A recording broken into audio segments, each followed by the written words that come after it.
Shalom jemaat Tuhan yang saya kasih. Dalam episode kali ini kita mau belajar satu topik firman Tuhan yang saya beri judul adalah benar dan adil. Benar dan adil. Yesaya pasal 32 ayat 16-17. Di padang gurun selalu akan berlaku keadilan, dan di kebun buah-buahan akan tetap ada kebenaran. Di mana ada kebenaran, di situ akan tumbuh damai sejahtera, dan akibat kebenaran ialah ketenangan dan ketentraman untuk selama-lamanya.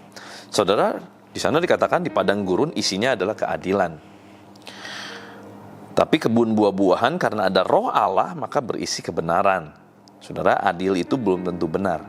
Tetapi kalau benar itu pasti adil di mata Tuhan. Kok bisa? Nah, saudara, menurut keadilan, kita lihat ya. Waktu satu kali Tuhan Yesus dibawa kepada seorang perempuan yang berzina, kedapatan berzina. Dan orang-orang di sana sudah berkumpul mau lihat respon Tuhan Yesus bagaimana. Tuh Tuhan, ini orang harus dirajam. Menurut hukum Musa harus dirajam sampai mati karena berzina. Wah, semua ngomong. Itu mereka tuntut yang namanya keadilan. Dan memang secara keadilan pada saat itu si pezina itu harusnya dirajam sampai mati. Tetapi menurut prinsip kebenaran di mana ada roh Allah, di sana ada Kristus. Yesus berkata, siapa di antara kita yang tidak berbuat dosa, silakan lempar batu lebih dulu. Kalau ada di antara kalian yang tidak berbuat dosa, ayo lempar lebih dulu. Apa yang terjadi? Satu-satu mulai pergi, bukan ngelempar. Satu-satu mulai meletakkan batunya dan pergi. Kenapa? Karena mereka sadar, iya, kita menuntut sesuatu yang disebut dengan keadilan, padahal kita sendiri pun tidak adil. Kenapa? Karena bicara soal keadilan, mereka yang berbuat dosa, upah dosa maut. Mereka semua harus juga binasa. Yang satu ini dengan cara dirajam karena ketahuan. Loh, yang lain yang ketahuan gimana? Dosa-dosa yang tersembunyi bagaimana?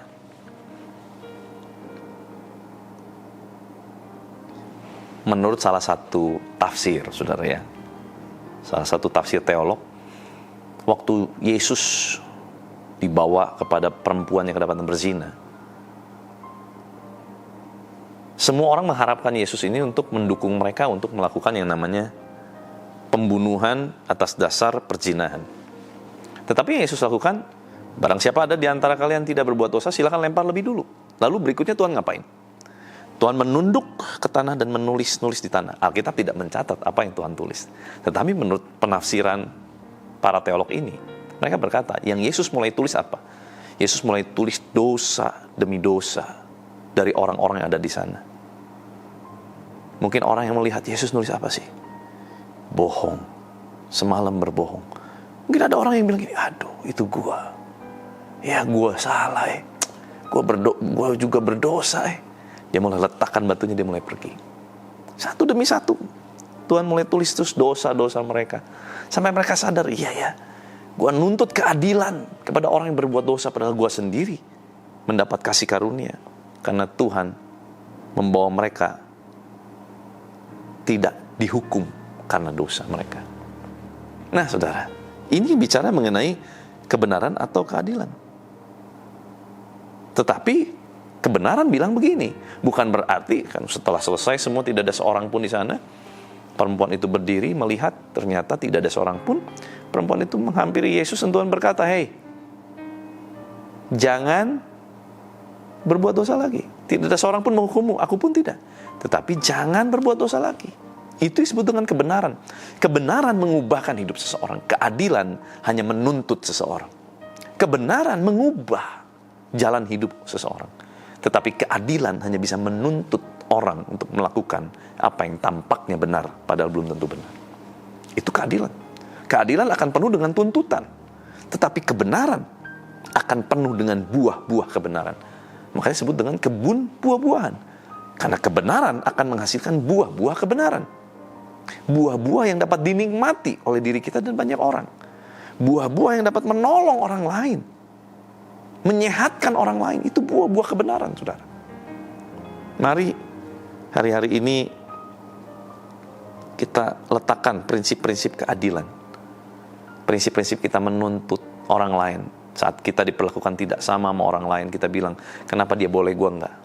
Itu adalah mulai tuntutan. Itu bicara mengenai kita menuntut yang namanya prinsip keadilan. Prinsip keadilan berlakunya di padang gurun. Tapi di kebun buah-buahan, di mana ada roh Allah, di mana ada Kristus di sana, yang berlaku adalah prinsip kebenaran. Keadilan menuntut mata ganti mata. Kebenaran bicara, ditampar pipi kanan, berikan pipi kiri. Saudara, lihat, adil akan selalu menuntut pembalasan, namun kebenaran akan selalu memberikan belas kasihan. Adil selalu akan menuntut, tetapi kebenaran akan justru merelakan, melepaskan belas kasihan. Saudara, marilah kita hidup justru di dalam prinsip kebenaran lebih dari prinsip-prinsip keadilan. Berhenti kita menuntut Tuhan, berhenti kita menuntut sesama, berhenti. Karena kita adalah orang-orang yang dibenarkan, kita adalah orang-orang yang sebetulnya kita nggak pantas untuk tuntut keadilan, karena kita sendiri adalah orang-orang yang dibebaskan, bukan karena perbuatan, tetapi karena iman. Kita adalah orang-orang yang dibenarkan, kita adalah orang-orang yang sebetulnya nggak layak masuk surga, tetapi karena Kristus kita dilayakkan. Itu yang disebut dengan kasih karunia Allah. Yuk, mau nggak kita ubah cara pandang kita? Berhenti kita nuntut terus. Mulailah kita pergunakan prinsip kebenaran di dalam kehidupan kita. Saya yakin di dalam prinsip-prinsip kebenaran, pasti di sana ada prinsip keadilan Tuhan. Saudara, waktu engkau menerapkan prinsip kebenaran atas hidupmu, saudara nggak usah takut.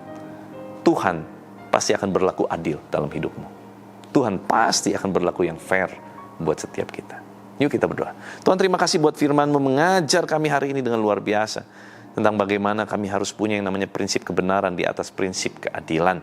Kami mau pegang prinsip kebenaran, Tuhan. Kebenaran-Mu menjadi barisan pertahanan kami, barisan depan kami. Tuhan, tolong setiap kami, ampuni setiap dosa, kesalahan, pelanggaran kami. Kalau sampai saat ini kami banyak menuntut Tuhan, menuntut sesama, menuntut pimpinan, menuntut tanpa kami sadari bahwa tuntutan-tuntutan itu menjadikan kami hidup di padang gurun. Kami mau, Tuhan, hidup di dalam kebun buah-buahan-Mu, di mana di sana penuh dengan buah-buah kebenaran. Sehingga yang kami lakukan adalah prinsip-prinsip kebenaran, bukan prinsip-prinsip keadilan. Tuhan, Kau lihat setiap hati kami yang bertobat kepadamu.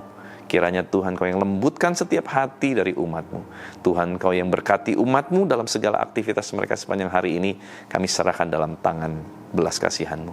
Berkati dalam usaha pekerjaan, kesehatan, kehidupan rumah tangga, perjodohan, mereka yang rindu punya anak. Tuhan, keturunan ilahi Tuhan berikan. Terima kasih Bapa, biar kuasa kehidupan, kuasa kebangkitan Kristus mengalir memerintah atas kami.